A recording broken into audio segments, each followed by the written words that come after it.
British science fiction writer Arthur C. Clarke is known for saying any sufficiently advanced technology is indistinguishable from magic. That's how I've always felt about my car.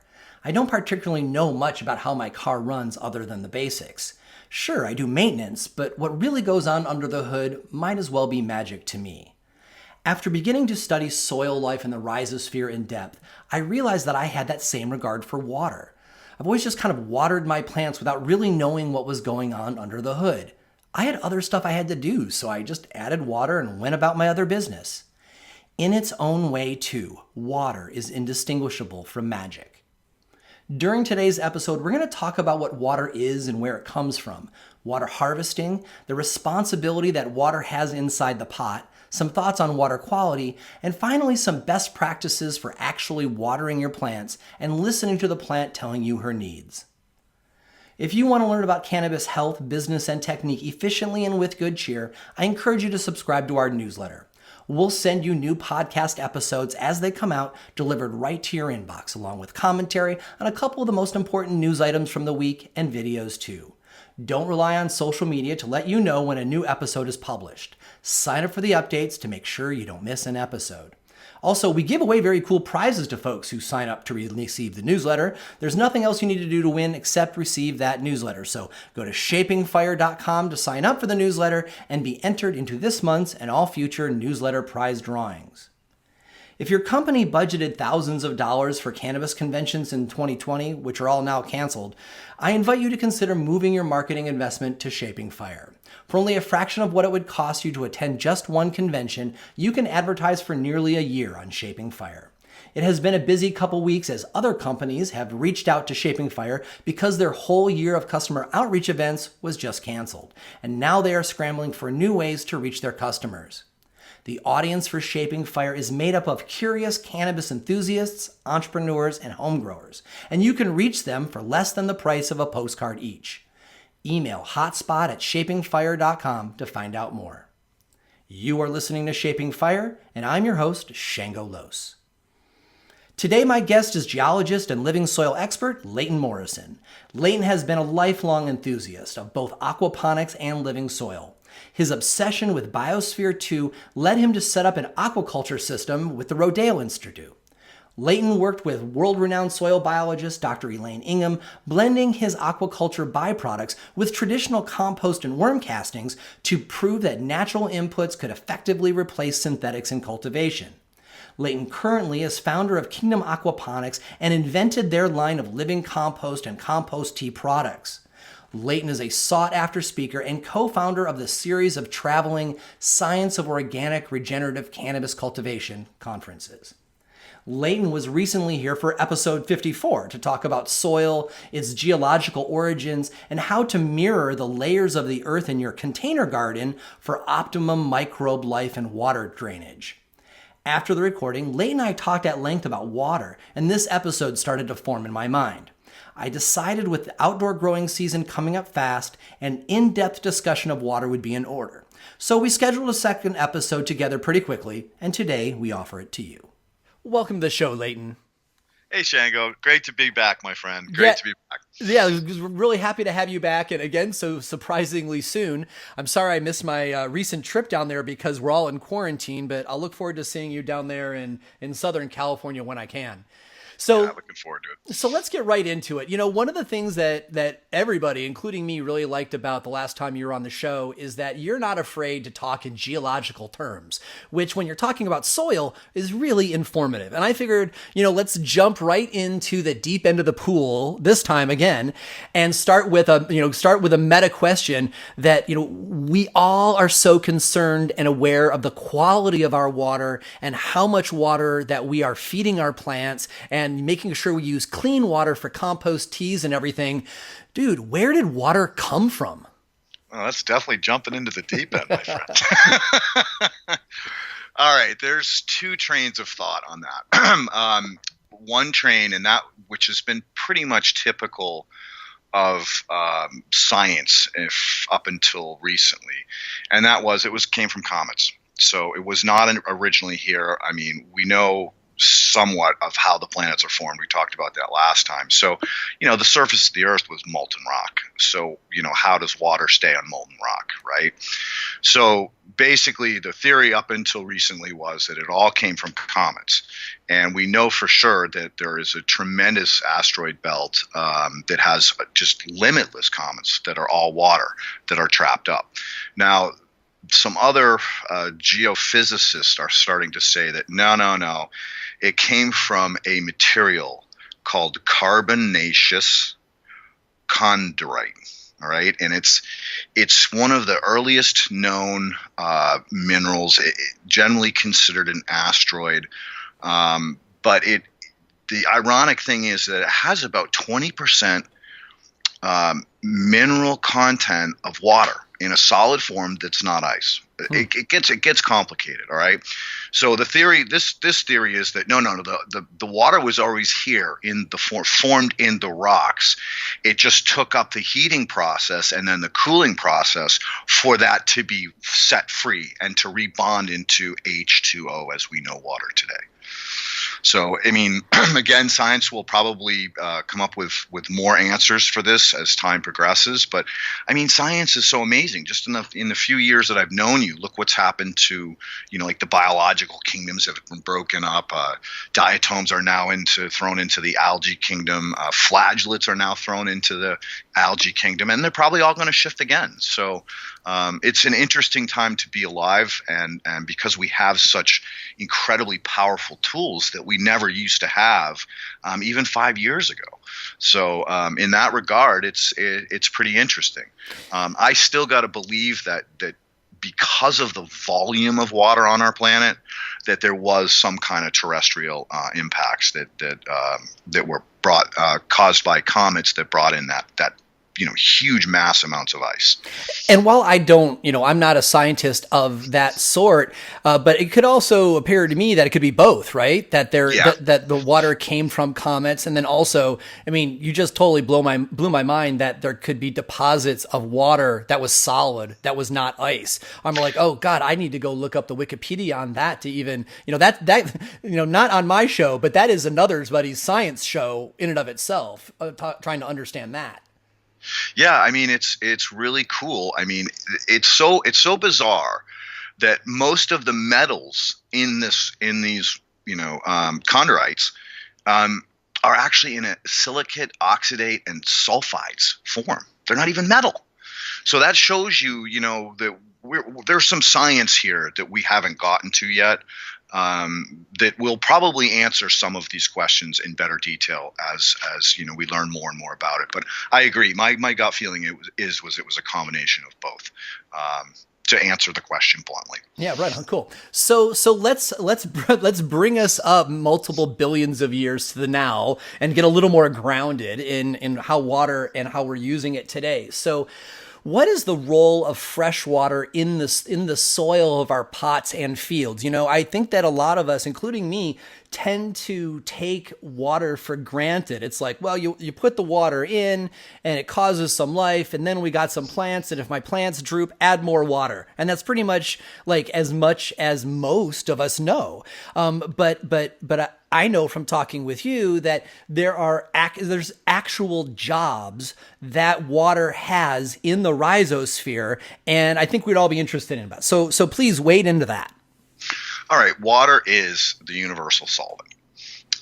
In terms of pH, if we have a acid or a base, they do different things. They attract different minerals to them, and in the periodic table, these elements are available in different pHs.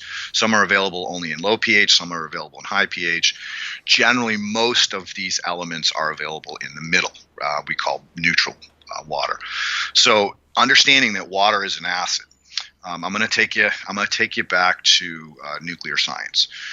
When they originally started building nuclear reactors to generate power, the first thing that they noticed was that they would have mineralization occurring on the rods, and the rods would get thicker as the minerals came out of solution and attached themselves to these rods. Now, if two rods touched each other, Yee, that's called a meltdown. Nothing good comes from that. So they quickly realized that they could not use regular spring water. They needed to do a scrub, a mineral scrub of the water.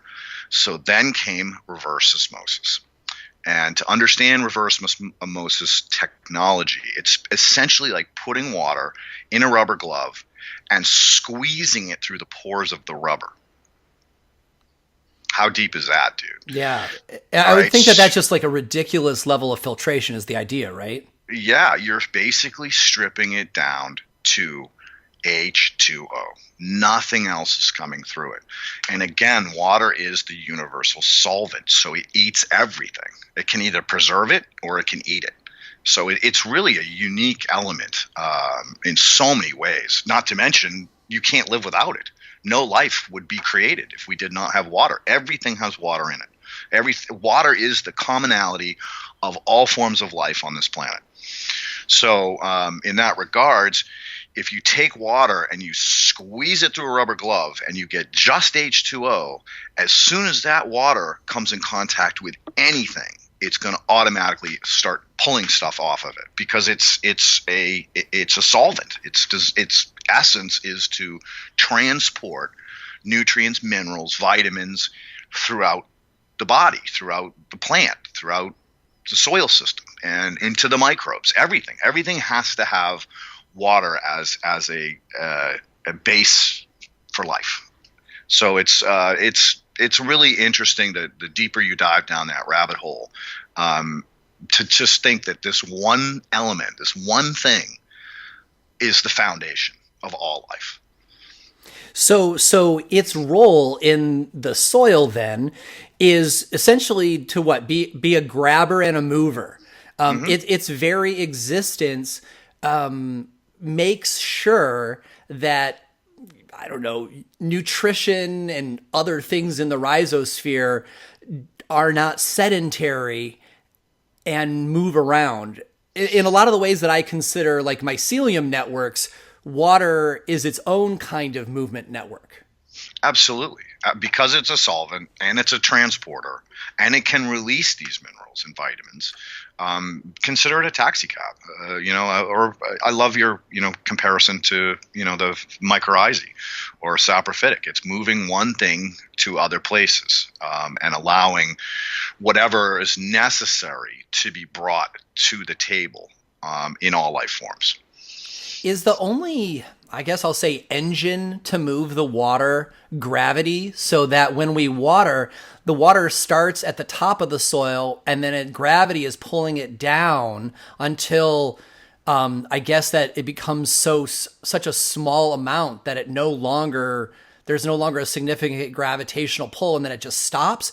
Or even after water comes to rest, does it still have a tendency to move? Great question. So we know water has a unique ability to be in a liquid, gas, or solid. So you missed one thing called evaporation, and also wicking. So in the presentation I did at Humboldt this year at the conference, I put up a slide showing a bottle of water with red dye in it.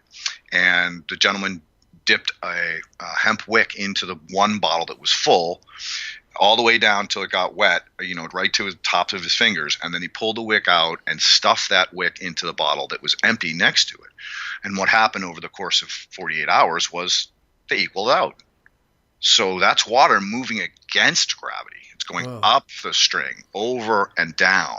So water has some really unique properties that are very different from pretty much any other element on this planet, because again, it can be liquid, solid, or gas. So in evaporation, which is really cool, the water is getting purified. It's getting distilled. So the sun comes out, evaporates the water off the ocean, and desalinates it.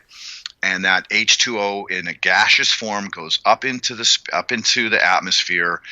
It gets cold and it starts to collect together and to form clouds. And then those clouds get, very, very dense and compacted to the point where those molecules start to touch each other and they start to form raindrops. And then they come back to Earth pure and clean until air pollution. Right. Now we have acid rain and all alkaline rain and all these other problems with the earth cleaning and cleansing the water. So with my originally suggesting that gravity just pulls the water down in our pots and fields, and you now adding evaporation and wicking, is it possible that after I water and the water finds its way down to the bottom of the pot, that the dryness of the pot above it could wick the water back up? And is it possible that during the warmth of the day, the water could evaporate up into the upper layers of the pot without leaving the container? Well, remember, that's why we got into that soil system. Yeah. Because the A horizon is the heart and lungs, is the ability for water to wick from lower back up. So without that, if you were just organic matter, the answer is no, because you don't have that tight pore space that's required to allow wicking to occur. So back to, the last podcast, we talked about the horizons and how critical they are to function in a natural system, because that's exactly what they do. The surface dries out due to the sun and the wind, and naturally, because of the soil system was built through geological time, it allows that migration, that wicking to happen and pull the moisture from down deep, perhaps groundwater even lower, to be wicked up into the soil profiles to give the surface plants the moisture that they need. Wow. All right. So now I have a better understanding that water is not going just in one direction. It's actually moving around based on wicking, the composition of the soil, day and night, heat.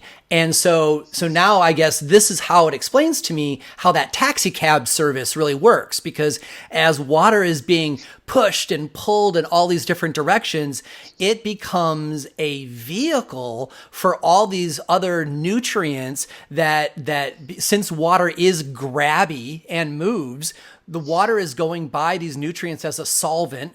It grabs these nutrients and then it's pushed and pulled all around the pot. And that's how it's moving around. Is that a reasonable way to describe it? That's spot on. Oh, that's spot on. I think about bubble hash, right? Water is the solvent. It's the universal ultimate solvent. It does everything. From breaking things down to preventing them from breaking down. If you look at the pH in the bogs up in Russia, where we find those mammoths that are completely mummified, the reason they were mummified, they were in water. But the reason they were mummified was because of the pH, not the water.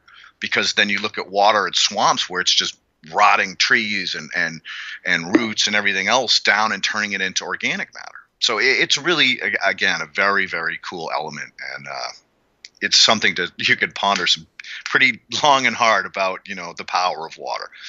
Right on. So the last question I want to ask you before we start moving on to our first break is that, one of the things that I've realized from being primarily an outdoor grower is that when I take my pots at the end of the season and I throw them in the garage and, just for storage, and then when I bring them out in the spring, they're very dry.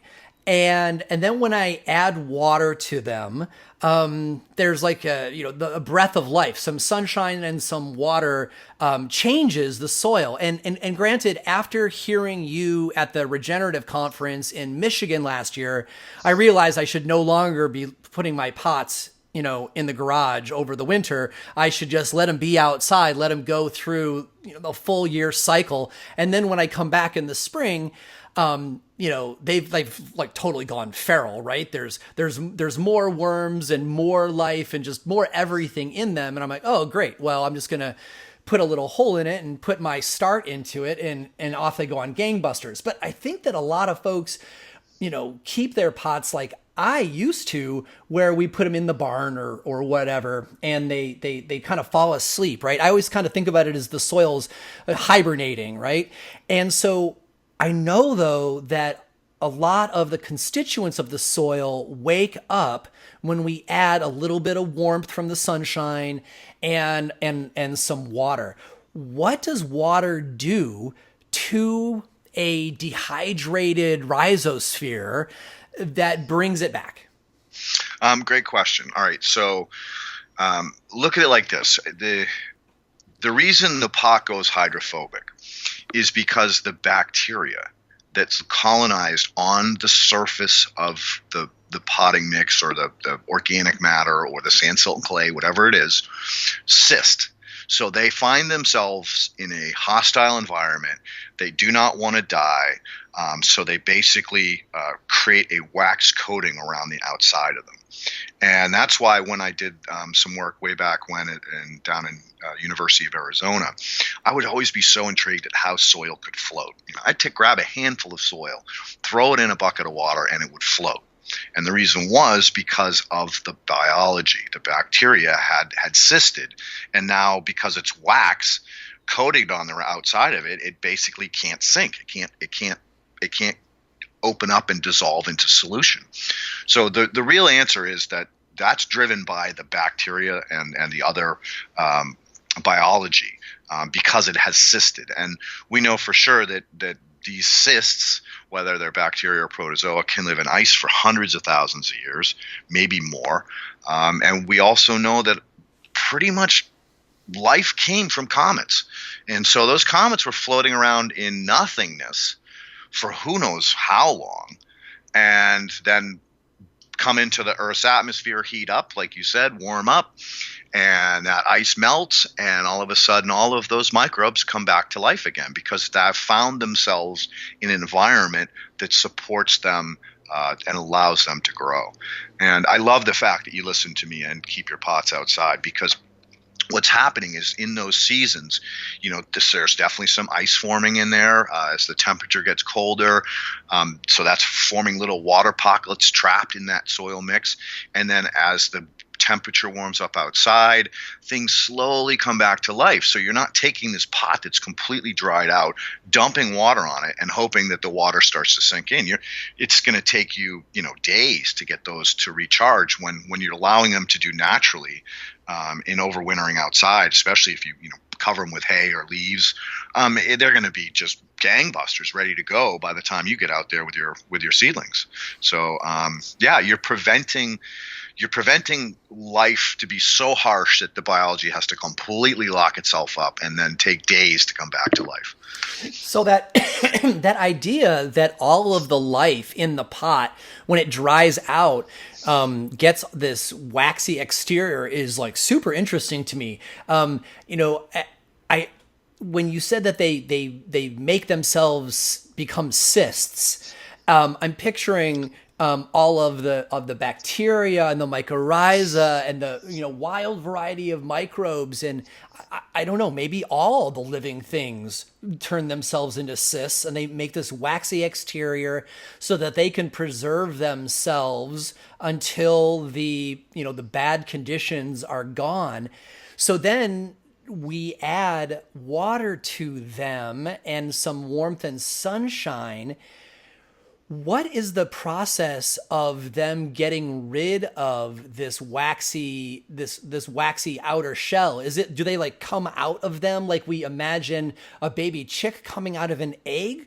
Or is it when enough water goes past them, the water acts as a solvent and breaks down the waxy exterior and says, hey, all you living forms inside these cysts, I'm going to remove your winter coat for you, or your dehydration coat for you, and then they're free, or do they initiate it from within the cyst? That is a great question, my friend. First of all, let's correct one thing. Mycorrhizae don't cyst; they sporulate. So they create spores. Okay. So it's a little different. You're more into sexual reproduction as far as fungal going into a suspended state of animation, whereas the bacteria and the biology do actually cyst, or the protozoa actually do cyst up, and nematodes cyst as well. I'm glad you made that correction in me, dude, because I have been, speaking in a way that suggests that spores were cysts, and I didn't realize that they were not in that family. No, and it's really cool, and I've talked about this before, but what is occurring inside that spore, there's a whole nother universe. I mean, a universe of things that we don't know, how they're alive. They're too small for us to study. We don't understand how it's like an egg that naturally hatches when the right environment is allowed. Or happens or occurs. Mm-hmm. So yeah, I've done some neat work with my buddy Efren about trying to understand more about what is going on inside of a spore versus what's going on inside of a cyst. So to answer your question on cysts, the thought is that the organism has the components stored in what it's called their pantry, which is part of the oreganellos. I don't want to go too deep on the parts of a cell or a bacteria, but pretty much it's storing the materials necessary to create that coating around the outside of it. So the real mystery is the water what's eating the coating away, or is the water solubilizing the coating so that the cell can pull it back in and store it for the next time it needs it? Or is it kind of melt away and the cell, as it starts to come alive, starts reproducing that and stores it in its pantry for the next time that it needs to cyst up? So that's something that science is going to need to work on to get a better understanding of. Is it just something that it produces? Is it something that it stores? Or is it a combination perhaps of both? But water and warmth will definitely allow that bacteria to come out of cyst form. Wow. All right. So I'm sure that there are folks who are listening who now know that they're going to leave their pots outside over winter, but that there's probably also people who are in the situation that I was in last year when I learned it from you, who had already, put all their fabric pots in the barn, And so is there a best practice for waking up a pot that has gone to sporization and cystization? New words. I love it. Yeah. So Webster. Yeah. So what was there a best way to wake it all up? Oh yeah, absolutely. Just bring it outside. That's you're gonna get dew. You're gonna get condensation. You're gonna get cool at night, warm during the day in the sunlight. So that's a gentle way to waken it. To pull it out in spring when you have your starts ready to go. Now you're shocking everything. You're shocking your plant. You're shocking the natural order of systems in that soil system. So yeah, I would just bring them out, a couple weeks early before you want to plant them. If you did store them, and just let them, sit in the sun and don't hesitate to give them a little water, but know that at night you're going to get dew, and that they're going to gently wake up, and then they'll be ready for you to plant instead of trying to force the plant into them. As far as adding the water to them to kind of trying to help them jumpstart so you don't have to wait for the rainwater, do we want to just like drench the hell out of them? And do we want to use just our regular water? Or is this a great opportunity for us to be using a compost tea instead of a straight water? Well, I don't know as I'd put the energy into making a compost tea, because basically it's going to run off. And I wouldn't want to overwater it, because now you're washing the nutrients. Remember, water is the ultimate solvent. So it's going to be starting to pull things that you want to stay in that soil system out. So again, if the mistake is made and they're put into a basement or a garage or a barn, then just put them outside for a couple weeks before, and you're probably not going to even have to water them. I'm not telling you not to water them, but don't overwater them, because then you're just stripping things that you want to keep. Right on. It actually kind of reminds me of when I had my surgery back in college, and they gave me a general anesthetic. And as they were bringing me out, they were giving me little sips of water, right? They weren't giving me lots of water. They were just getting me a little bit of water to, get my system, acclimated and going. So now I'm thinking like, oh, same thing with pots. You don't want to like just drown the pot, but go ahead and give your, depending on the size of the pot, give it a couple drinks over the first few days to slowly prime the pump.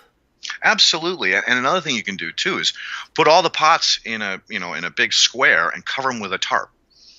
What the tarp's going to do is it's going to heat up from the sunlight, and it's going to wick water up through the bottom and condensate on the surface on the underside of that tarp.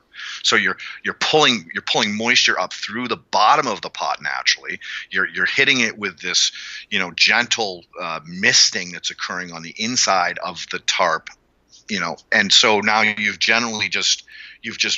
used nature to evaporate and pump the water up into the pot from the bottom, and then drop it down in micro droplets from the top. So that might be even better way to really get them going if you need to quickly. There we go. I knew I would squeeze one more best practice out of you before the commercial, dude.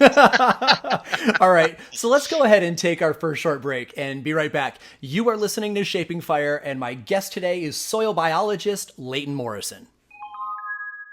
Pre-rolls have come a long way since the early days of normalization. When you choose Saint's Joints, you are smoking all-flower, top-shelf pre-rolls with terpenes that will sculpt your high in a way that dry, old pre-rolls just can't.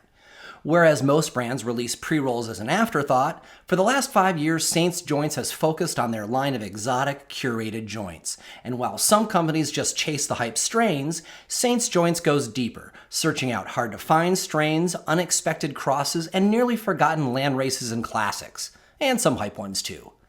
Not only does a joint from Saints smoke incredibly well, they have fine-tuned every step of the process so you don't get runs in the paper. The joint is just the right density to have a nice pull, and the joint stays lit even if you get a bit chatty.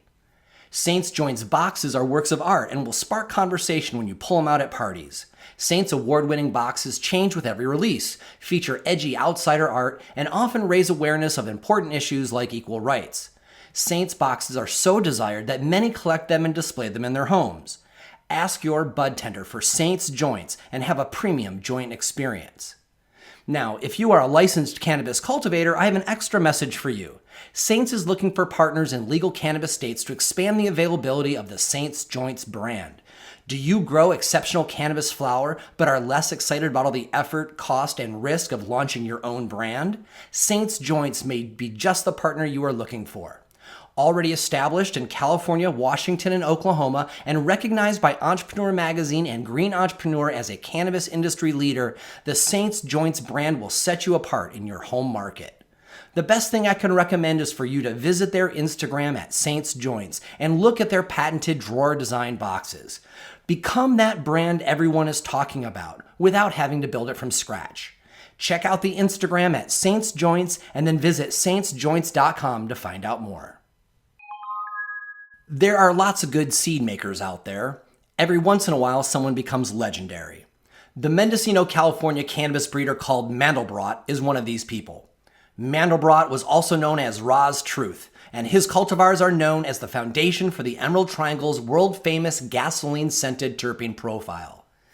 Back in the day when it was really hard to find quality genetics and education, Mandelbrot was advocating for organic growing techniques and providing exceptional seeds that would sell out as soon as they hit the shelves.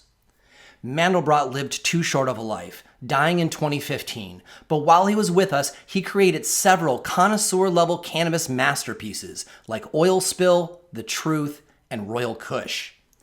No matter if you approach growing cannabis more as a toker or a breeder, you will find something that delights you in Mandelbrot's selections. Because while some strains are better to grow or to smoke, Mandelbrot's creations excel in every category, and that's why people keep talking about them even today. Emerald Mountain Legacy continues the Ra's Truth tradition by preserving these coveted genetics for future generations, unchanged as they were originally created in the mid-2000s. Emerald Mountain Legacy also creates tasteful, modern crosses to Mandelbrot's classics. These lines, worked by Mandelbrot's brother Ben, further their family's genetics in a spirit that Mandelbrot would have approved of. Check out the Emerald Mountain Legacy Instagram and website to see photos of these plants and learn more about Mandelbrot and his infamous strains. Emerald Mountain Legacy seeds are available online from seed banks and distributors, including Labyrinth Seed Company, the Regenerative Seed Company, and Pure Sativa. Emerald Mountain Legacy, keeping Mandelbrot's legacy alive. In times like these, when so many cannabis companies are growing their flower in gigantic warehouses and fields using synthetic nutrients, it is good to know that there are authentic California heritage growers using natural farming techniques and sunshine to cultivate cannabis flowers for you. California has produced the best cannabis in the world for generations, and the idea that massively scaled industrial cannabis production can provide the same quality as small batch, lovingly cultivated flowers is just silly. Moontime Medicinals is located in Humboldt County on the lush South Fork of the Eel River watershed in the epicenter of the American cannabis heartland. Moontime Medicinals grows under the bright California sun in greenhouses using only natural farming techniques like hugelkultur, compost teas, whole food fertilizers, and fermented plant juices. Every part of their growing process plays its own part in nature, and nothing synthetic is injected into the process. The result is big, beautiful cannabis flowers with wide-ranging terpene profiles that taste like great cannabis should. If you live in California, ask your bud tender for Moontime Medicinals and visit Moontime Medicinals on the web and Instagram. Moontime Medicinals is also available as part of the Redwood Roots family. Moontime's whole flowers appear in Redwood Roots curated joint packs alongside other heritage cannabis cultivators like Lady Sativa Farm, Ridgeline Farms, and others. Moontime Medicinals, top shelf cannabis grown in harmony with nature. Welcome back. You are listening to Shaping Fire. I'm your host, Shangolos, and our guest today is soil biologist Leighton Morrison.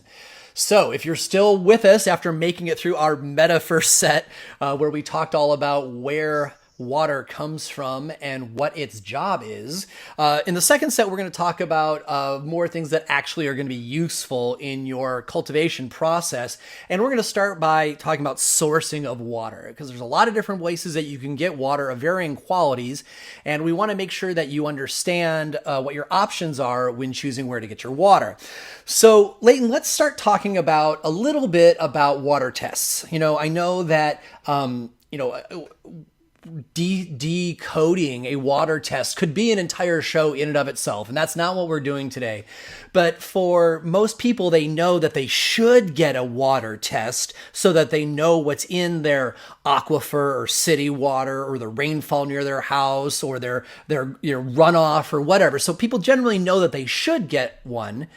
And I've also kind of have the belief that most waters are usable. But I'd like you to talk a little bit about red flags in a water test that have got to be taken care of for you to be able to successfully grow a cannabis plant, and talk a little bit about pH as well. Okay. Again, nice rabbit hole. Let's start with the understanding of how water moves under the ground. Okay, so everyone thinks, I drilled a well and I got well water. I got great water. In the most cases, that's true. But then you have to start thinking about, where I drilled my well, I've basically created a opening in the earth that allows the surface water and groundwater to travel down into the aquifer. So in many ways, you've actually exposed that aquifer to things that you weren't supposed to. Wow, so you could contaminate your own aquifer during the drilling process. It's happened on Long Island. Wow. And they drilled these wells in the middle of the potato fields, and then they fertilized the hell out of the fields, and everybody got cancer. So, that's just one case of it. And I've actually been fortunate enough to work with a gentleman who does groundwater mapping for basically Superfund sites, where they have these, horribly toxic chemicals that are in solution, are moving, the water's transporting them. And they're trying to figure out how bad it is, how deep, and how heavy the concentration is. And he basically made an earth rubber. So he made a rubber that can be as long as you want it to be. And he's drilled down, thousands of feet. And it's one contiguous rubber. And basically what he does is he drills a hole, and then based on that hole, he's already prefabricated this rubber that he drops into the hole and fills up with water. And as the water goes into the rubber, it pushes it all the way down to the bottom of the hole. Now, the cool thing is on the outside of that rubber is a special coating that turns colors based on what chemical or compound it comes in contact with. So by drilling a series of holes, he can see which way things are migrating or not migrating. And that is critical because, these sites that have to be cleaned up, they need to know where do you start cleaning up? Which way is the water transporting these horrible chemicals? So now you start to understand that even water traveling uphill. This I love this. Mount Lemmon in Arizona. You can go travel through 5 distinct climates, or I want to call successionary plant systems. From the base, you start at the bottom of the mountain. You're in a desert. I mean, it's hot, 110 degrees, very little growth or plant life.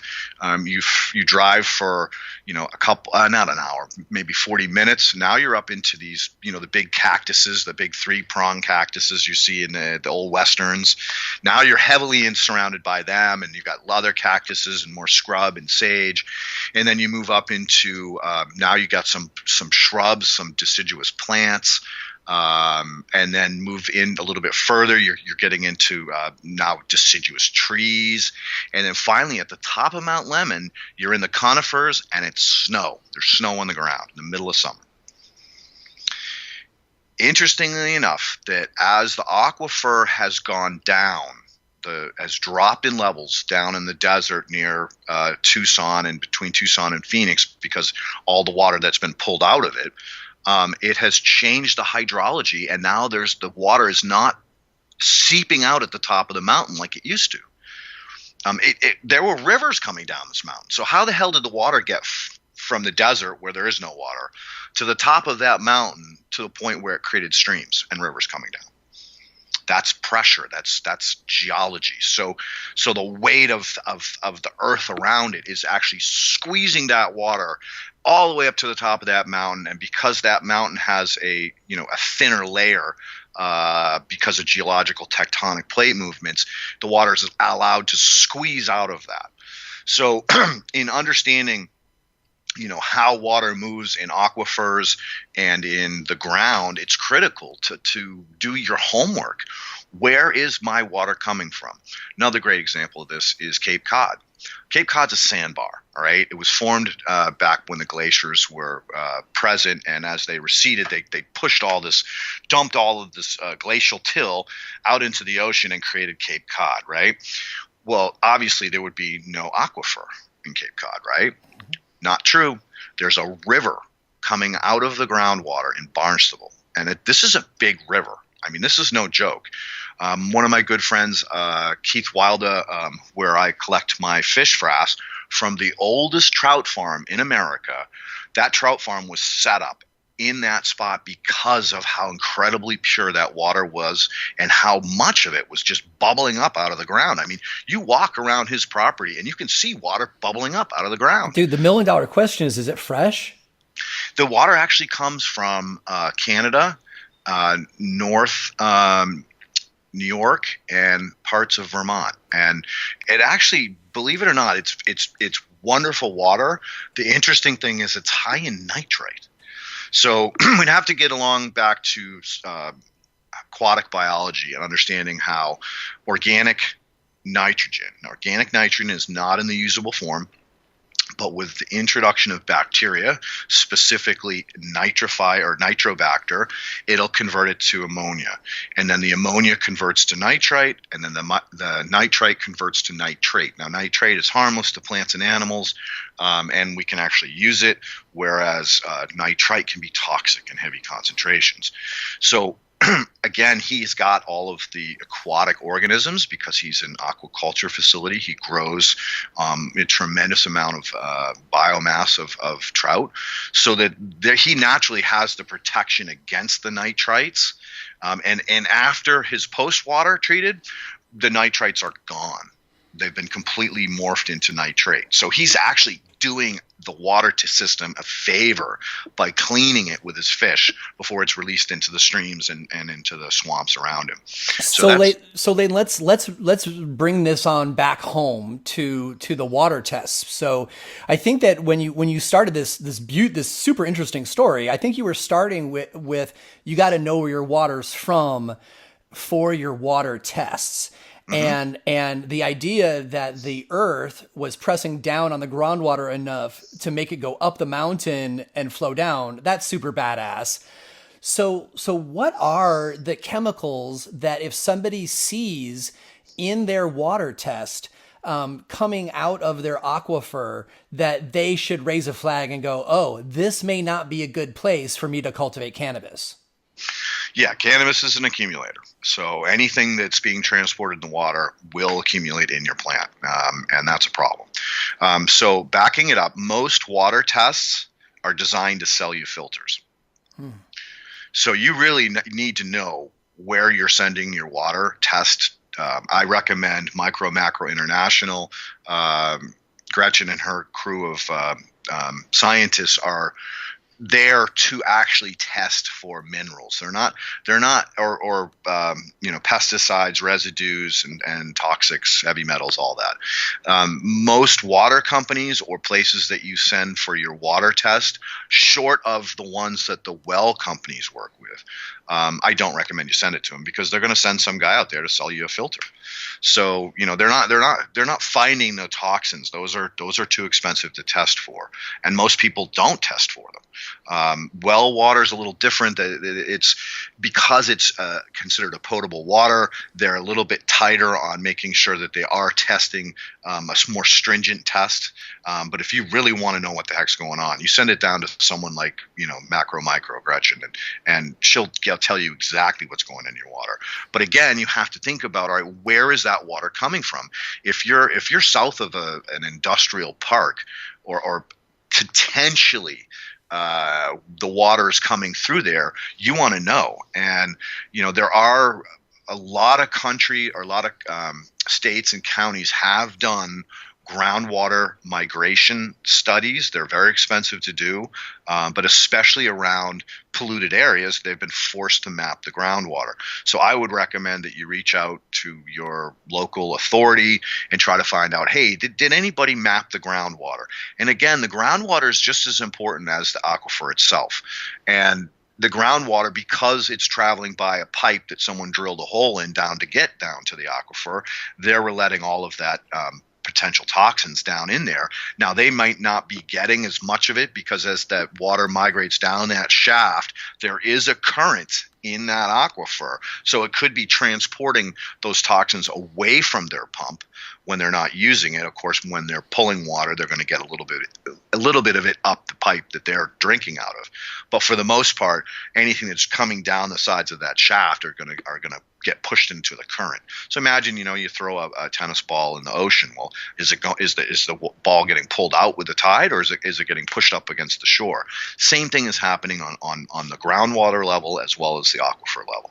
So you really got to know your business as far as if you're going to rely on the well to water your cannabis. If you're in a industrial area like down in LA or San Francisco or San Diego, you got to be really careful.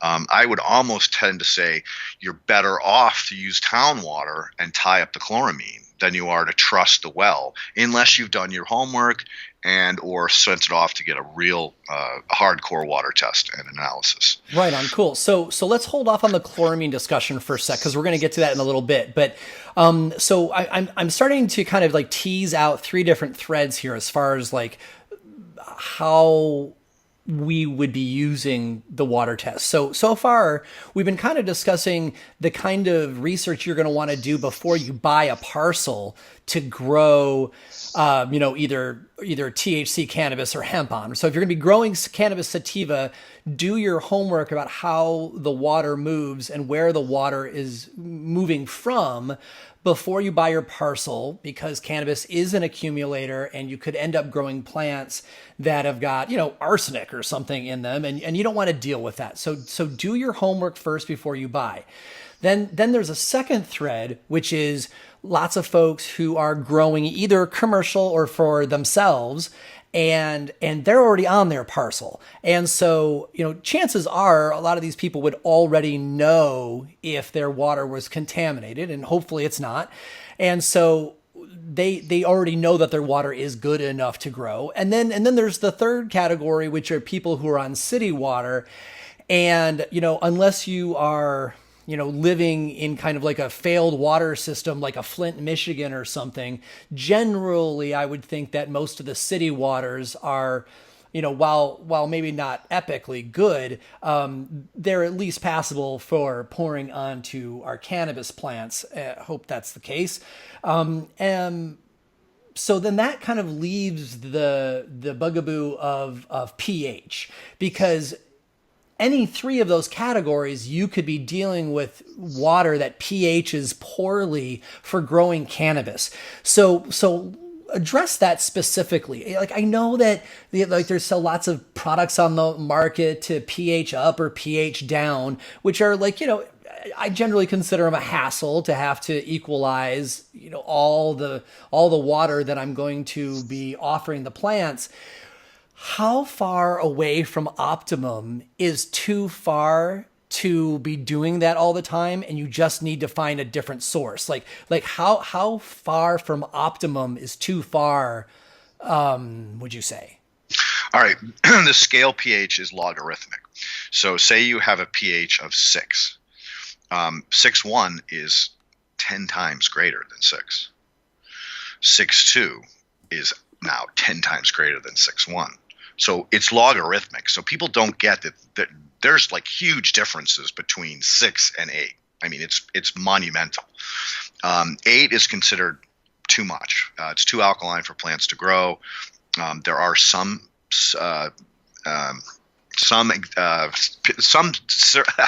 plants that can get away with it. Peat, for one. But for the most part, it's the majority of plants cannot tolerate pH above 8 or below. I think it's like 4.5. So again, there are some plants that can tolerate that, but they're few and far between. So the vast majority of plants we want to keep in that neutral zone, and that's where they're going to do great. Now, another thing to take into consideration is that the plant can adjust pH in the rhizosphere. We know this because the plant will excrete an exudate, a certain type of bacteria will grow out, and that bacteria's job is to mine this mineral or that mineral, and it might be slightly off of the pH that the plant or the soil has present.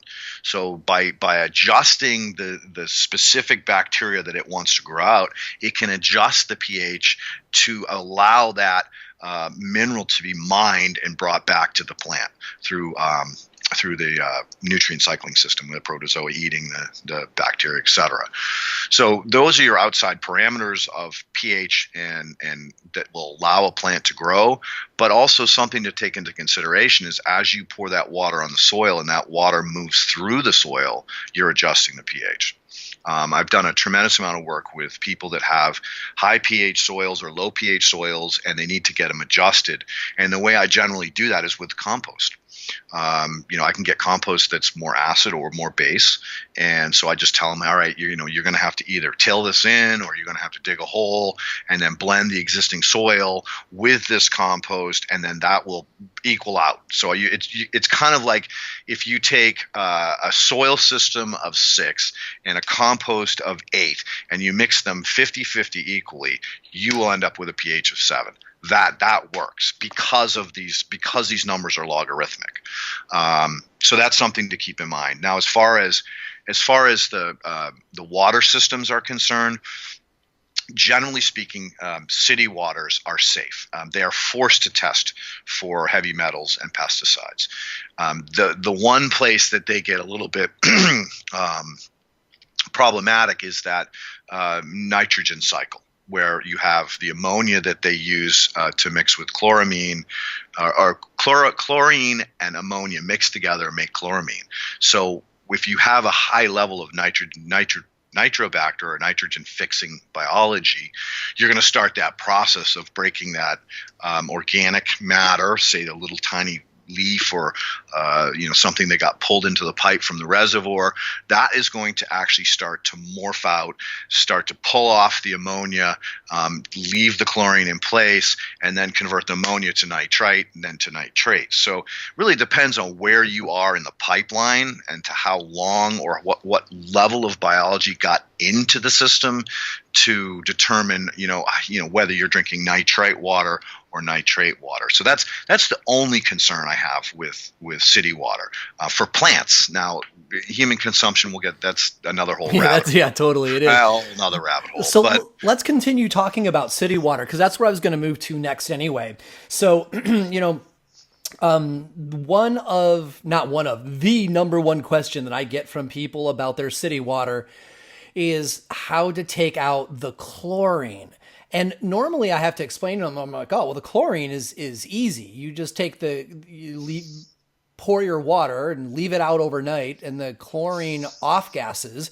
And if you want to do it more quickly, you can stir it for a bit, or you can put a bubbler in it, and chloramine, it's volatile and it goes away very quickly. But then I also have to tell them, I'm like, man, they don't really use chlorine as much in public waterworks anymore, and they're using chloramine instead. And unfortunately, we're not able to just mix that stuff out. It's not as volatile and it stays in the water. But I'd like you to go ahead and repeat the great solution that you offered us last time on how to neutralize the chloramine in your city water. Yeah, no problem. And, I did want to back up on one point. And, when you're using well water for feeding your cannabis plants, and then you test your cannabis plant because you're supposed to or you have to on a commercial scale, that cannabis plant's going to tell you if your water's bad or not. As long as you understand that you didn't put anything else into your system and the water was the only input that you use. So that means, if you're growing with mineral salts or something like that, the toxins could have come in that way. So now you have to test all these different things. But if you're, again, this is more important in a suburbia, urban environment than it is in a rural environment. A rural environment, you're not going to have to worry about your water as much. But if you did use a hemp plant to test your water, I think it's a great idea, because if you're just using water only, that plant's going to tell you if your water's toxic or not, because it's going to fail a test for a metal or something. So anyway, moving on to tying up chloramine. So chloramine is basically chlorine and ammonia. So if you can, and ammonia gases off really easy, and chlorine gases off really easy. So all you have to do is break the bond, because chloramine is an ionic bond. So it's a really, really strong one. Pretty much the only thing that can do that, electrolysis can, but more importantly, biology can. Biology does everything, which we know. We've talked about that in the last show. So if you introduce a humate or a humic acid, or even a good compost tea that's been concentrated, what that's going to do is that's going to get in there and it's going to break that molecule apart, and then through aeration it will gas off and you'll be fine. So other than sometimes you can have what's called a disinfectant byproduct, but those will not hurt plants, but they are harmful to animals and humans. So to get to the nitty gritty of it, somebody who wants to add some humates to their water, it's as simple as just taking some matured compost that you may have and putting it in, an old nylon or cheesecloth, tying it off and just dropping it into your water reservoir, right? I like to take it a little bit different path, because you really want to get that humic acid out of that compost. So I would take the compost, I would saturate it, get it really wet, and then put it inside of, say, an old washcloth or a towel, and then dump it on the towel, and then wring the towel out as hard as you can. Now you're getting pure humic and pure fulvic acid concentrated. Whereas if you put the bag in the bubbler and brew it, you're not going to get that fast of a release of the things that you really need. The pressure and the squeezing really helps to get what you're looking for out of that compost as fast as possible.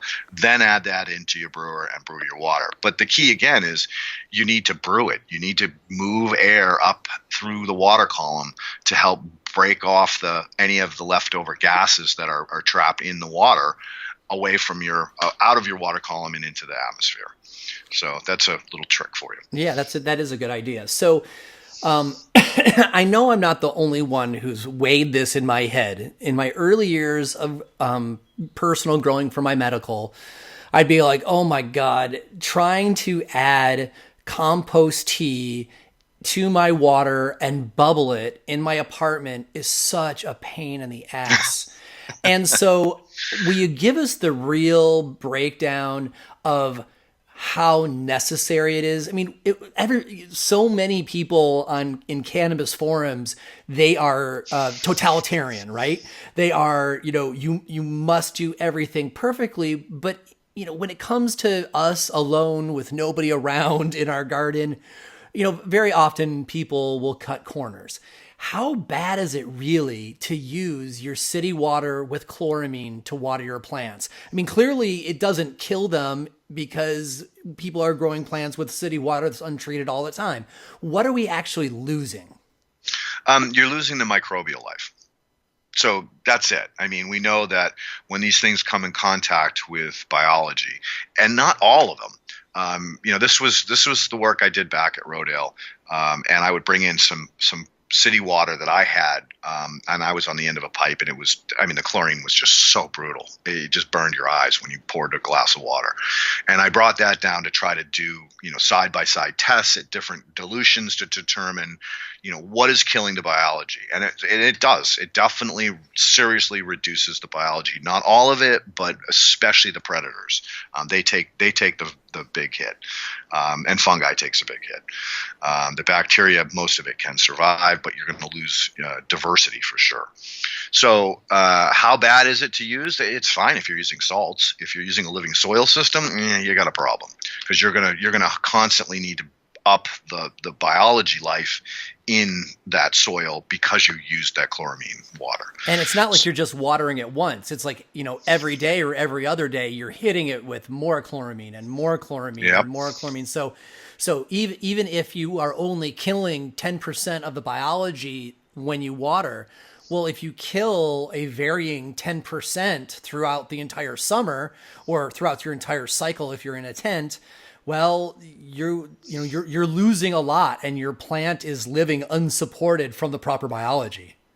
Agreed. Where you're losing it is you're losing potency, cannabinoid production, terpene production, cannabinol production. So, that's where you're losing. You're still gonna get some good weed. You're still gonna be able to get high off of it, but you're not going to be getting what we call plant potential. And if you're looking for plant potential, you really want to get that plant to give you everything that it wants to give you, then you shouldn't be using chloramine water. You should figure out another way. You can boil it, but now you're concentrating fluoride. You can use, go down and buy bottled water. That's probably your easiest way out of this. I love compost tea, but based on years of experience traveling the country, looking at people's compost and having them say, "Oh my God, I make the best compost. My compost is amazing," and I microscope it, and there's no life. So again, it's nutrient rich. Yeah, it's great stuff. I'm not knocking your compost, but you didn't make it biologically active. And that's the key. So if you're going to make a compost tea, your goal is to try to get the biology into the soil with the tea. The tea is the vehicle for getting living biology, advanced predators into your soil system. And so if you're brewing with compost that has no biology in it, what are you really doing? Well, you're getting humic acid and fulvic acid, but you're not increasing the biological level in that soil. So that's where it gets hairy when you try to talk about hitting full plant potential. That's where you need a microscope or a trusted soil food web source for getting your microbes tested, so you know where you are. Having your compost tested to make sure that you actually have biologically rich compost before you try to make a tea with it. So all these things are need to be taken into consideration. But if your goal is just to grow something to smoke and you're happy with whatever the plant can produce, then don't stress about all these things. Just life goes on.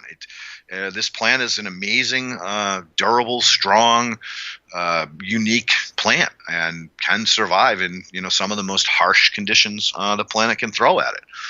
So, again, I think you need to draw a line and say, am I going for full plant potential? Do I want the best this can possibly do? Then I got to get serious about it. If I'm just trying to grow and I don't have time for all of that, these intricacies, then I'm just going to add the water and don't stress or use bottled water.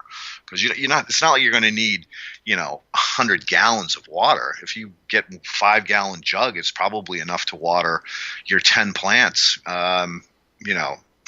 for at least a month, right?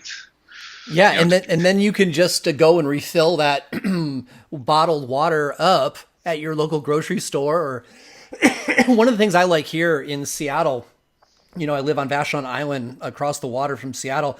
The Seattle Aquarium actually sells their reverse osmosis water out of a little spigot on the side of the building. We used to use it all the time when I was into breeding fish, and so that was cool to be able to get very cheaply. The only reason I point that out is we don't really want to encourage people to use bottled water as like buying a new bottle every time. Agreed, my friend. And I should have been more specific. I was talking about those big jugs that you can do exactly that. You bring them back to the machine, you stick them in there, and it fills it up. Right. So, but another thing I do want to mention is that reverse osmosis, as great as it is, it has demineralized the water. So it's not particularly good water to grow cannabis or anything else to consume.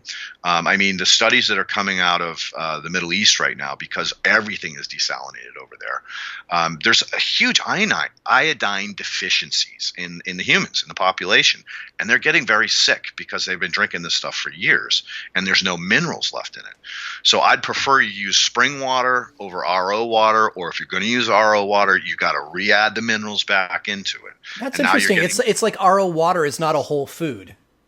No. And it has its purpose. And people do drink it. Look, in most sailboats, they have a little RO underneath the sink. And that's their source of water, and it's fine. But if you live on that water, you are stripping minerals out of your body. Because remember, this water is the ultimate universal solvent. So it will actually, if it has no minerals in it and it's stripped and you drink it, it will pull minerals out of your body. So that's the other side. You want your water to be mineralized. That's very important for consumption and for plants too. It's better that you're giving them those trace minerals. Cool. So let's go on to our third of four sources. We talked about city water and we talked about aquifer water. I know that you are particularly a nerd for water harvesting, as am I. I really only ever think about rainwater myself, but then I heard you talk about it, and you start ticking off the list of all these different places water can be harvested. So let's wade into that, pun intended. Where are good sources for capturing water, wild crafting water? All right. Now we're going back into the deep end again. All right. So most people would be able to identify a wet spot on their land. And it can be at the top of the land. It could be at the bottom of the land. It can be, a little bog or an area where the soil is always moist. What that is that's a artesian well or a groundwater source that the water's oozing out of the rocks. So those are one of the areas that I I love to start with is whenever I'm scouting a client's property, which is the first thing I do. I'm always looking for the wet spots, and then I can say, okay, we have a good source of water that we want to now direct and manage and harvest. So that's one place. I love rainwater, but one of the coolest things is seeing all these satellite images of what's going on in the atmosphere during this coronavirus. And, I was horrified to see how bad the air pollution was in the tri-state, which is New York, Connecticut, and New Jersey. And all of that air was generally moving northeast up the coast. So, we all have talked about acid rain, back 20, 30 years ago, but no one talks about it now because it's not a popular topic. So if I was in a situation where I wanted to collect rainwater in my old state of Massachusetts or Connecticut, I would be a little bit more concerned about making sure that I filtered it properly. And by filtering it, I mean that I would want to run it through other accumulator plants. Hemp is a great one, but there's plenty of other ones. There's all kinds of aquatic plants that do accumulation. Or that clean the water. So there's a little bit of a different spin that if you should know your atmosphere, like the smog coming out of LA blowing up into the valley, like I would not want to harvest water up there without purifying it or having the water have a time to go through the root systems of plants that are known to clean the water. So those are two sources. And then the other thing is that when collecting rainwater, I love these, cisterns outside people's houses and all the gutters go in there, and that's great. The only problem with that is you've collected the rainwater during the time you don't need it, but you're going to run out of it real quick when you start using it and it's not raining anymore. So beyond that, I set up your cistern for sure, bigger the better. But where the water comes out of your cistern when it's full, that's where you really want to get serious. Now you want to have a swale going through your property. Obviously you got to take topography into consideration. And if you're perfectly flat, it doesn't matter. There's still a slight pitch to it. You just have to get out there with a laser level or a hand level and figure out where that pitch is and build a swale, and better yet, a bioswale. So you dig a gentle channel and you fill it with chips, and then you cover it with a little bit of dirt, and then you plant it. And what those chips do is they slowly suck all that water up, and during the rainy season, and then as the rain stops coming and the soil starts to dry out, they wick that back into the soil system like we talked about earlier on. So basically, one of the coolest things that I've worked on was where we dug a well, a groundwater well, to see how deep the groundwater was. And I'm a big fan of this. So we found the lowest point of the property. We dug a groundwater well, lined it with stones, went down till we hit moisture, till we hit oozing water, then dug another couple feet, and again lined it all with stone, and then watched it. And we could watch the groundwater going up and down during different seasons. Well, after we installed all of this water harvesting, these swales and smiles, that's another one, which is going to be hard to describe without a drawing. They basically raised the groundwater, because as the groundwater went down naturally due to lack of rain, now all of a sudden all that water that was being stored in those bioswales was slowly being let back into the soil system and accumulating in the well. And the coolest part about it was like we could pump water out of that well to do emergency watering, and that actually forced more water to come back into the well. So it's a combination of managing your soil system, putting as much carbon as you possibly can into it to hold the moisture, so that when you desperately need in the summer, it's slowly leaching out and going back into either your well so you can monitor it, or just knowing that it's naturally leaching out into your plants. And that's where you kind of like get smart, and you build this bioswale right through the middle of your field, so that you know that the plants on the left and the right of it are getting the moisture, and you can actually, think of like a river, and, creating all these different forks coming off of it, so that you're getting these, water storage units in the soil, in the form of a carbon, an old chip, or cardboard or paper, whatever. And again, you're planting the top of it so that evaporation cannot happen. That's really important. Don't store water in an open pond, because you're going to lose it during the summer. You want to store it underground, under cover, and you'll see such a big difference in the amount of watering that you actually have to do, that you'll realize, oh my God, I should have done this years ago. When you say stored underwater, do you mean in big plastic reservoirs? Like bury those? No, I meant underground. No, you don't have to. You don't need a lining. You just basically need to dig a swale, fill it with chips, take the leftover dirt, spread it on the top, a couple inches, and then plant it with a cover crop, a ground cover. And what that does is that prevents that. Like if you just put the chips in and you dump the water into those chips, the air, the wind, and the sun would naturally wick that water out and evaporate it. So by covering it, putting it underground, under soil, and then cover cropping that soil so that the soil doesn't blow off and erode. And also, again, the soil could wick the moisture out of the chips and up out into the surface if you don't have ground cover to protect it, the soil. So is the way that you access that water for your plants by planting your cannabis plants there? Because No. Basically, what you're doing is you're thinking along the lines of wicking. So basically, you're storing the water there, but that water is being wicked out laterally, horizontally, upwards, even up gradient as necessary. So you're basically you're concentrating the water in one spot, knowing that it's going to wick out and spread out in a greater area than where the water is concentrated at that point in time. That a little bit depends on your soil system. In a clay soil, it's not going to wick as fast. In a sandy soil, obviously, it's going to wick a lot quicker. So there are some other considerations to think about. But what it's doing is it's raising the moisture level in the soil. It's not watering the plants. It's not like it's you're using it to surface water. You're just allowing the roots to have greater access to subsurface water and moisture. I understand now. So whereas a pond, you can actually siphon the water out of the pond with the hose and point it at your pots or your drip line, and there you go. You're talking about we want to capture and keep as much of the water on our parcel. Mm-hmm. Exactly. Using the soil to do the work for you. I love the guys that have those water tanks uphill, and they use obviously gravity to water your plants. Well, it's the same idea, except for it's the soil now.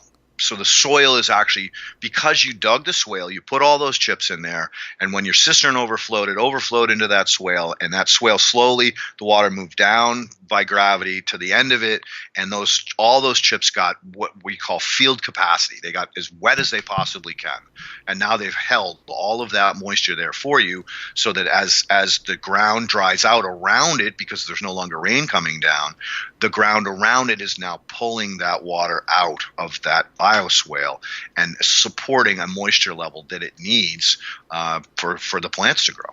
Right on. I understand that. And I actually saw a great example of that, was it the beginning of the last summer or the summer before? But anyway, at Lady Sativa Farm in Humboldt. They live at the top of a mountain. And, most of us go through a drought season and they're like, listen, during the rainy season, we have to capture as much of this water here at the top of the mountain because it's really wants to go down the hill. And so they use swales and ponds and, a whole variety of techniques that we actually go through with the interview with Rio from Lady Sativa that's on the YouTube channel that you can check out, and his goal, he's a cannabis farmer, but he's all like, man, he says, I spend more of my time sequestering water and growing cover crops and making the water work to leave my property as much as he's growing cannabis, which I found really interesting. Let's talk about the other category of folks, because certainly in the regenerative agriculture scene, which we love so much, there's a lot of these permaculture techniques that have made their way into the scene, so people aren't just directly pumping the aquifer. But let's answer this question in another way for folks who are just growing their 6 personal plants that are available in a lot of states, up to like the 15 that are available in a lot of states for medical. If you don't have property, if you're not trying to sequester all of this water on your acreage, and you just don't want to use your city water, I recognize that we have to be a little bit aware of where our rainwater is coming from and what it's made up. And, especially if we live in an industrial city, what would you consider a simple and effective way to capture rainwater cleanly, just to be working on your 6 or 15 plants? That's a good one. I mean, again, one of the things that I said earlier about capturing rainwater, if I was in one of those industrial zones or in a city, I would want to be running that water through, some mosses or some other plants that actually do clean the water. So now I'm making it too complicated for these guys, because now I'm saying, okay, yeah, capture the water off the gutters, but then take it and you've got to store it somewhere. Most people literally are taking it off the roof, or they've got a big tarp and they're funneling it into a rain barrel, and they've got a rain barrel with a spout, and then they fill up their watering can with that and they go put it on their plants. I mean, I would say that's the default setting for most people small cropping and capturing rainwater. What do you think of that setup? Is that to what degree do you need to add this step where you put it through some grasses or something? Again, it's now we're hitting, we're dividing the hair between full plant potential and just plant and just good plant. Point. So, yep. so if you want to go to the next level, then that's what I would do. Is I would look at these different plants. Another thing you can do is the old canary in the coal mine. Throw a couple goldfish in there, and if these goldfish die, you got a problem. But if they're thriving and living, then you're okay. So, that might be a quick, easy way for people to know that the water that they're using or collecting, harvesting is safe, because, the canary in the coal mine, if the goldfish dies, you got a problem. Another thing that the goldfish would do too is if you feed it, it's going to make some poop for you, which is aquaponics. So a couple birds with one stone there. Yeah, there you go. So, hey, let's go ahead and take our second commercial break. You are listening to Shaping Fire, and my guest today is soil biologist and all-around good guy, Leighton Morrison. One of the reasons why no-till cannabis growing is so valued by farmers is because the mycelium networks in the soil remain established from year to year. And we know these fungal networks are essential because they are the nutrient superhighways that extend far and wide in the substrate to feed your plants. The trouble with growing in new soils or blended cocoa substrates is that it takes most of the plant's life just to create these mycelium highways. Dynamyco endomycorrhizal fungi inoculant reduces that time and gets your plant eating a wider array of nutrients faster. And it's 3 times the concentration of the current leading brand in the US at 900 propagules per gram of 2 fungal species selected specifically for cannabis cultivation. This new product, called Dynamyco, is the result of 30 years of research and trials at the Volcani Agriculture Research Institute in Israel. It has also been vigorously trialed by cannabis and food growers across the U.S. since the product first arrived here last year. You may have already even heard about Dynamyco by its original name, Dynamike. Now, Dynamyco is available at grow shops and online in the United States for the first time. I love using Dynamyco to both speed up the growth of mycelium networks in the soil, but also as a biostimulant to make clone cuttings more virile. You can see side-by-sides showing the comparative growth on their Instagram at Dynamyco. If you demand reliable growing results and appreciate the importance of an active root zone in creating a thriving plant, I encourage you to check out Dynamyco at dynamyco.com and find out where you can get yours. That's DYNOMYCO.com. Whether you are starting with new beds or pots, or if you want to add some zing to tired soil, choose Dynamyco to maximize your plant's potential. Dynamyco endomycorrhizal inoculant. If you listen to Shaping Fire and you grow your own cannabis, chances are high that you are very particular about the inputs you use for growing. People like us painstakingly self-educate on cannabis nutrients and techniques so we can cultivate the best tasting and cleanest flowers possible. And when we go to purchase those nutrients, we want to be sure that our supplier shares our values and is providing exceptional quality. This is why I recommend buildasoil.com to my friends who care about quality. Build a Soil empowers organic growers to do their best work by sourcing and shipping only the finest cannabis growing supplies. From organic inputs, soils, soil testing and pots, to lights, growing tents, sprayers, and cover crops, Build a Soil founder Jeremy Silva doesn't just stock his store with what's available. He goes deep to personally vet each product for quality and determine that there isn't a better version of the product that he could be selling. Because of this arduous process, you know that your options on buildasoil.com have been carefully curated to create the results you are looking for. Not only that, but the Build a Soil way is a philosophy that will permeate your interaction with the company. From website design to pricing and shipping to after-purchase support, Jeremy and his team always strive to do their best and give you the best customer service in the business. Check out buildasoil.com today for top-tier quality cultivation supplies and a friends and family buying experience. And check out their educational videos and extraordinary social media while you're there too. Quality organic growing supplies at buildasoil.com. For 20 years, Humboldt Seed Company has been family-owned and providing reliable, high-yielding seeds originating in Northern California.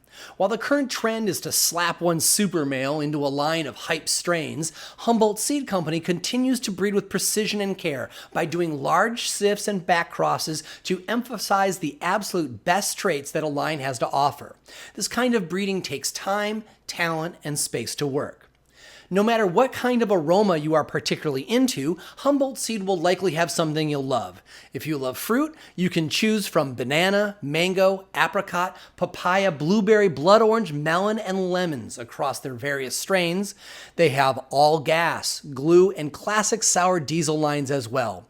Of course, there are the heritage California strains like OG Kush, Jack Hare, and Headband, and their award-winning Blueberry Muffin is one that delights just about everybody's palate, especially when concentrated. Humboldt Seed Company is proud to bring to market the infamous Freak Show Cultivar 2, which has a great THC high, but looks so much like a fern that some folks can't even identify it as cannabis. It's a plant that really needs to be seen to be believed. If you're looking for well-balanced CBD seeds, Humboldt Seed Company can turn you on to CBD strains that actually have flavor, like the dill and pepper terpenes of Willie G's Lebanese landrace.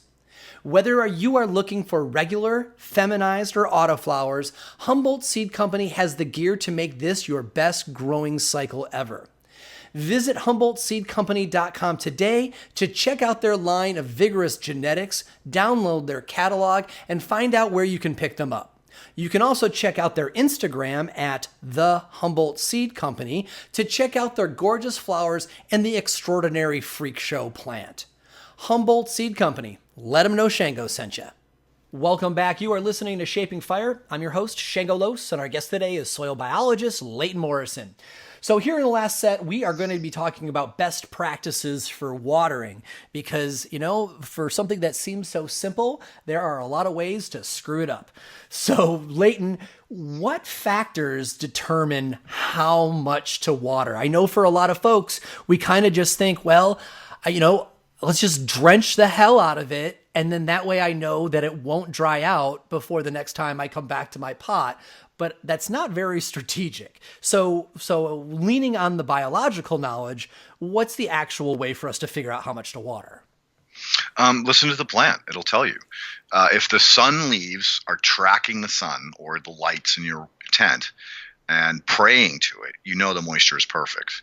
So when they're drooping, that usually means that they're either lacking moisture or they have too much moisture. And overwatering definitely moves soil particles down into the profile as well as washes out nutrients. So I'm a big fan of those blue mats. You can regulate it. Moisture meters are helpful, but eventually you'll get used to it. You'll just be able to stick your finger in there, and if you can feel it, you'll know you're in a good place. And if your plant's praying to the sun, you're in the sweet spot. Yeah, man, there's nothing quite like when the plants are praying and they're all, up, they're reaching and they're tracking the sun or the light, and they've got that slight inverted taco look. Oh my gosh. When I see that, I like give myself a little pat on the back, and I'm all like, thank God I'm doing it right today, Yep, right on, Shango. The plant tells you everything you need to know. You just got to learn how to listen to it. So what are some of the factors that are going to play a role in how much we're going to water? I'm assuming heat and humidity are going to play a big role. How should we think about that? Humidity is a huge role, because if it's too dry, if it's the winter and you've got your heat on and your HVAC system is pushing heat all over the place, yeah, it's going to dry out. And that's where I recommend, if you're in a tent, you get one of those little tiny humidifiers. They're inexpensive, and it will help to put moisture into the air, and you won't have to water nearly as much. So that's a great way of preventing the soil from wicking the moisture out and letting the air pull it out, because you guys all have fans too. You have to move the air around. So when that wind is blowing across the pot, it is pulling moisture out of it. So that humidifier is a great trick. And then of course, cover cropping. I'm a big fan of no soil left bare, so that those leaves are covering up every square inch of that pot. And what you'll notice when you flip the leaves over and look at the underside, there'll be a little condensation. So it's preventing that moisture from escaping from the surface of that pot. Great way to prevent excess watering. Excellent. I think it's good for us to point out momentarily, cover crops do not steal nutrients from your pot. No, they do not, and they build miles of rhizosphere, which crosses the roots of your other cannabis plants. There's all kinds of wonderful exchanges that are happening there, as well as nutrient cycling. You're getting extra protozoa, extra bacteria that are all functioning for you at a high level. So they're not stealing nutrients; they're actually adding them back to you. Fantastic. So, a lot of us are slowly but surely converting over to fabric pots. And, there's a lot of reasons why black plastic pots are questionable. Everything from the fact that they're plastic to the fact that, they tend to get a little sludgy at the bottom if people don't, have rocks in the bottom. There's a lot of good reasons to go to the fabric pots. And then, and then you've got companies like Grassroots that are actually lining the inside of the fabric pots so they lose less air out the sides. But in your experience, Leighton, do we need to water fabric pots more often? Oh yeah, they definitely leach out moisture out the sides of them. It's the same thing. It's like if you're in a plastic pot, the only area you have to be concerned about is the top of the pot. With a fabric pot, you got the sides as well. That's where I always say, you need some kind of vapor barrier to prevent that moisture exchange. Glad to hear that the pot companies are actually taking that into consideration now, because in the past, when you see these, the sides of the pots would go hydrophobic. So you'd pour the water on the top, it would run right over the sides and right down the sides, and you couldn't get the moisture in there. And you talked about that last time, about how you saw a huge difference with the cover crops. Now you can't cover crop the side of your pot, but you can do things like put hay bales against them, foam if you have extra foam, so that you prevent that water or the air from stealing the moisture out of the side of the pot. And also temperature. We don't want the sides of that pot to get warm.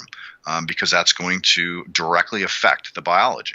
So by insulating it and putting a vapor barrier in on the sides of your pot, you're going to be able to use those. And I'm a big fan of those fabric pots. I really like them. Yeah, I'm actually really excited. They're calling these living soil fabric pots from Grassroots Pots. They actually sent me out a couple to trial, and so I'm actually trialing their pots, but then also their fabric beds. They've got liners on those too, because they're like, hey, we all know that we're losing water out the sides, and fabric pots are not necessarily as effective as pushing the water down to the bottom of the pot, because so often it just evaporates out the sides. Yep. So anyway, there's a lot of people who have used them, because these are these have been out for a year or two already. I'm just getting around to it. So I'll tell you more of my thoughts in the fall on that. Okay, so let's next talk about hydrophobic pots. So I can cop to this, right? I have been the worst. I did not even realize what was going on in my pots until I heard you speak at the Michigan Regen event, because and I just know that so many people are gonna like, oh shit, that happens to me too. I would hand water my pot and I would watch the water bead, slide across the surface of the pot, and then go down the sides. And I'm all like, damn it, I want the water to go into the soil, and yet it was going along, it was just sliding off as if it was like the soil was a solid structure. And it was after listening to you and Dr. Elaine Ingham that I realized that I needed to add a cover crop to create all of these opportunities for the water to go inside. And now I don't have that problem, but I know there's people who are listening who have that problem. So go ahead and hit on what makes a pot go hydrophobic. And I'm assuming you're going to, but talk crap about peat moss too. Well, you know how much I hate peat moss. Me too.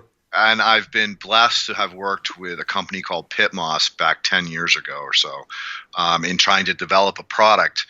Mott Hadley, was grinding up newspapers because he saw his grandmother use newspapers to line her soil in her outdoor gardens, and he realized, whoa, wait, they have a great moisture holding capacity. If I shredded it, maybe I could get away from using peat. And he started this company, and through the years, he's gone ups and downs, and finally, just recently, a group has come in and really started to grab this thing by the horns, and they're developing some wonderful products. I'm beta testing a bunch of them now. I'm actually working with them on formulating one specifically for living soil systems, which I'm really excited about. It's going to be mushroom compost. It's going to be core. Believe it or not, they've got a great source of clean core, ground up paper pulp, cardboard pulp, which is an amazing fungal food. The biology that I've seen in so far in the products that they've sent me, I either see a tremendous amount of spores or I see a tremendous amount of hyphae. Could you imagine being able to buy a soil that was loaded with hyphae out of the gate? Oh man, what a jump start! Hey, what's funny too is Pit Moss has reached out to me as well to send me stuff because they heard through the grapevine that I talk a lot of crap about taking peat moss out of the environment because it's not sustainable.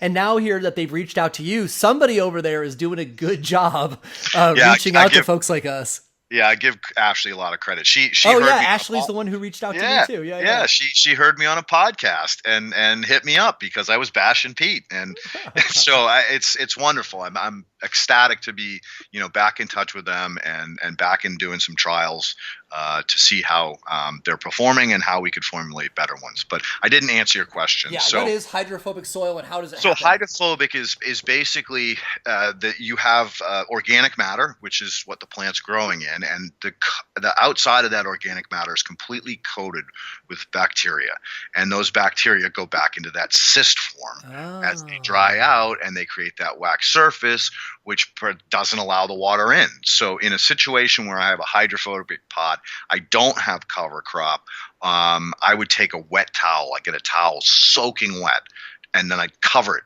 And so that water slowly wicked out of the towel and wicked back into the pot. And so that would be the way to as quick as possible, take the hydrophobic component out of the surface of that soil.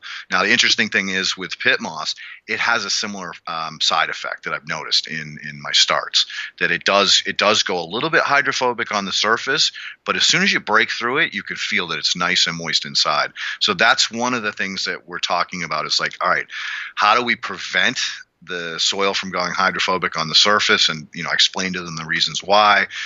We're playing with a organic based wetting agent that's going to prevent it from happening, but again, we need some more time to really get these kinks out of it. Product development aside, though, we have the answer, right? It's you've got to have a cover crop.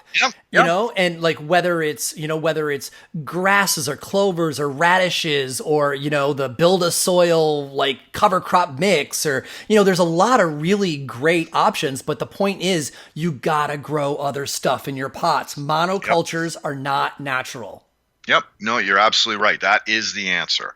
But there are still people. There's holdouts that don't want to, don't want to have to fuss with the other crops because they can inadvertently become not banker plants, but trap plants, and bring in other pests into your atmosphere. Well, you definitely need to choose your cover crops carefully. That part is for sure. But it's hard. It is hard to go wrong. Yeah, and again, if you're in a situation where you don't want to deal with cover crop, just get an old towel, soaking wet, and put that around the top of the pot so that it holds the moisture in, and that will prevent that hydrophobic problem in the first place. Fabulous. So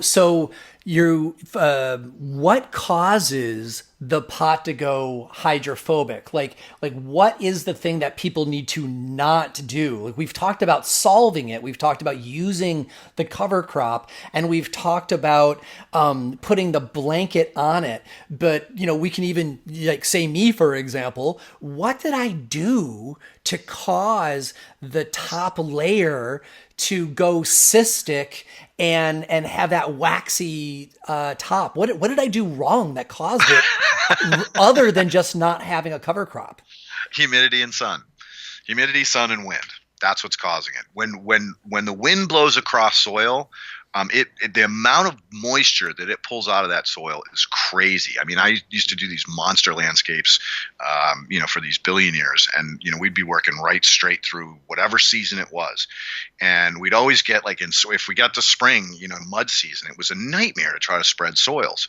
So I would have to be so careful to have the blender not blend it when there was a rainstorm coming, or even in some cases not try to spread it on the surface of the existing soil until the wind came in and dried it out. I mean, I'd shut the job down a number of times because of these conditions, and the builder would freak, the owner would freak, and I'd be like, look, you guys, if I don't do this, I'm going to turn this into a mud bath, and then you're really going to have a problem because everything's going to be rutted and you're going to be killing plants. And so that wind going across the top of that soil surface is probably the biggest thing. Second would be the sun, and of course, lastly, the humidity. If you do not have a relative humidity meter in your tent or in your greenhouse, then you never know how much moisture is being stolen off the top of that pot because of lack of humidity in the air. So those are the three reasons. It wasn't you. It was the environment. It was wind, that's so nice of you. Sun, or relative humidity. So how much does it matter the temperature of the water when we water the plant? Oh, great question. I'm a big fan of room temperature. So, if you're in a greenhouse, I would just let it sit out in the greenhouse before I used it. If you're in a tent, you're probably at 68 degrees. Again, room temperature. You don't want to shock anything. It's like if you poured cold water on your plant, it's not going to like it. Or if you poured boiling water on it, your plant's not going to like it. So you want to have that water as close to the temperature of the soil as you possibly can get. So that was a really good question. So is there any advantage to bubbling the water first to aerate it? I know that some people do that to get rid of, the chlorine. And I know that other folks do it because they're actually going to make, put some compost tea into it. But then I also know some people that do it because they're like, oh, I want to take more oxygen down to the root zone. So I'm going to bubble my water to extra aerate it before I put it in there. And I don't know if that's scientifically sound. What do you think? Oh, absolutely. Oh. Absolutely sound. You can build the dissolved oxygen in a water column through aeration. And that's why you do it in a fish tank, because the fish, I'm getting into biology again, but the breakdown of those, the nitrogen cycle is creating CO2. And so the only way to get the dissolved oxygen level up high enough to support the fish life, depending on the amount of biomass, obviously the more fish, the more bubblers, the more air stones you're going to need. So no, I'm a huge fan of bubbling the water first and then applying it, because yes, you are bringing down a higher level of dissolved oxygen into the soil system. I think I touched on this last time. I did an experiment way back when where I measured dissolved oxygen in a raindrop, in a sprinkler, so one of those rotary sprinklers that come out of the ground and go, and water in a pipe, and then water in a drip irrigation tube. It was amazing. The dissolved oxygen level in the raindrop was 23 parts per million. In the sprinkler, I think it was 15. Out of the faucet, it was about 8. And in the end of the drip irrigation pipe, it was 6 anaerobic, 5 to 6. So it was anaerobic.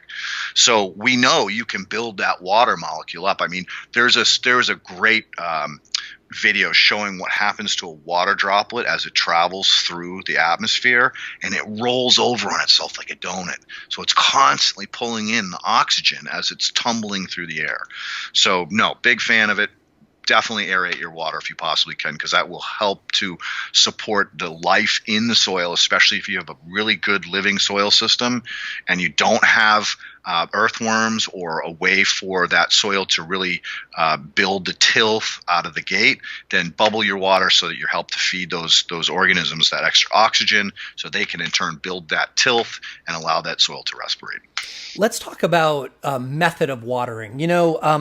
Everybody says, or I shouldn't say everybody, there is a certain contingent in the home growing scene that demands hand watering. And some of that is because of the effect of the, hand watering and just giving the plant as much as it needs. But I also think a lot of it is that people like me who believe that a plant thrives more when you spend a little time with it every day, and you're more aware of your pest pressure and changing color of leaves that might show that you might be missing some nutrient. But all of that comes with the moment that you spent with that plant. But we also, while I have not used Blue Mat yet, my friends are saying great things about them. But then when you scale up, it's much more difficult to do hand watering, and people, shift up to commercial scale drip lines and things like that. Is there really a difference to the plant which one you use, or is this really simply economies of scale and how this impacts your labor? Does it really matter to the plant which one we use? The only problem with hand watering is the inconsistency. Unless you're sitting there counting at each plant how long you took to water it, then some are going to get a little bit extra water and some are going to be a little less water. I get the concept of being, out there with the plant, and I'm a big proponent of being a farmer shadow. Like, you guys need to be in with your plants all the time. There are the extremists that say, oh, just leave the plant alone. Let the plant do its work. Yeah, I get that too. But in a monocropping situation, you're asking for problems. I mean, if you're highly regen and you've got all kinds of different plants and diversity around your cannabis, you're going to be okay. You're not going to have the kind of pest pressure that can happen with a monocropping system. And I believe that the hand watering comes in because it's forcing you to spend time with each and every one of those plants. So it's a good practice, sure, but you've got to be careful because humans are humans. And if you start daydreaming for a minute and lose your count, well, now you're going to overwater or underwater. So, it's a matter of being more diligent in spending your time. But in this case, the reason I love the Blue Mats is because they're non-mechanical. The only thing that's driving it is that ceramic. When that ceramic gets to a certain level of moisture, it either calls for more moisture or it shuts off and prevents more moisture from coming out. So it's a brainless way of maintaining a certain soil moisture level that's unique to anything I've ever seen on the market. So that's why I'm a big fan of it, because it takes the guesswork out of it. So this should be good. In the category of guesswork, you just said if you get distracted and you lose your count when you're hand watering. Dude, I don't even have a count. I didn't even think about that as, I hand water and I'm watching it and I'm like, meh, looks about right. And I'm thinking to myself, oh my God, no wonder I've got watering issues all the time. So how do you come to a count? Basically, you got to start with obviously sticking your finger in the soil. And if you're not good at if you're not good enough at that yet, another trick is to take a handful of the soil and squeeze it as hard as you can. And if you get water dropping out of it, it's too much water. You should be able to just get a little bit of a slick spot at the bottom where you're squeezing it, but it shouldn't drip out of it. And obviously it should hold together. It shouldn't just crumble or expand back to its original size very quickly. So that's a great way of determining the moisture content of where your sweet spot is.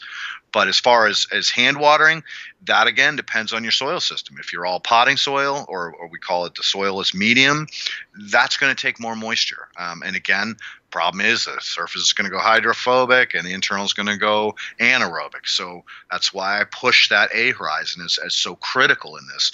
And that A horizon is going to help you maintain an equal moisture profile from the bottom of the pot to the top of the pot. So again, it depends on your soil matrix as to what the count might look like. But it's pretty easy to, if once you start to realize what the moisture should feel like, you'll get comfortable with it. You'll be able to just walk up, stick your finger in the pot. Oh, this one needs a little moisture. Go to the next one. Oh, this one doesn't. Because, another thing too is that these plants are going to react differently. One might transpirate based on the cultivar differently than another one. Some of them are used to a higher tolerance of heat. Some of them are less. And you know all this. I mean, the cultivars are also going to drive, what that moisture level looks like. But start with that squeezing trick. That's a good one. And then eventually move into that, being able to just stick your finger in there until you feel that moisture level, and you'll get comfortable with it. Yeah, I think what I'm going to do is I think I'll go down the line of pots and give them different counts, and then go back in 10 minutes and do the squeeze test that you described. And then I'll know what my right count is, because that'll be the pot that's reacting properly. Yeah, and I would even wait longer. I'd wait a couple hours, Okay. To let the moisture, migrate down into the bottom of the pot, and then feel it. So water them, wait a couple hours, and then go back and check it out. And that would be my advice. So certainly people water in compost tea, right? They'll use some compost tea first, and then they will water their plant to water it in. What do you think about having your water be compost tea? Is there a need for the fresh water in addition to just compost tea, or they both have got water in them? They both have water in them, but if I'm using a concentrate, so one of my products is a liquid concentrate, then I definitely water it in. I mean, I've turned grass purple, like literally purple, because I put so much on it, because I wanted to see what was going to happen. Yeah. And the colors of the grass came out, and it just screamed. It turned so dark green that it was almost purple. And I was like, wow, look at that. Yeah, the client's not going to like that. I better water. But again, going back to compost teas, as long as you have biology, then I would say, yeah, it's not going to hurt to just give it a spritz after, to try to move those droplets of compost tea down into the soil profile where they belong, because they don't belong on the surface. Yeah, on the surface, they're just going to die from the air. Right.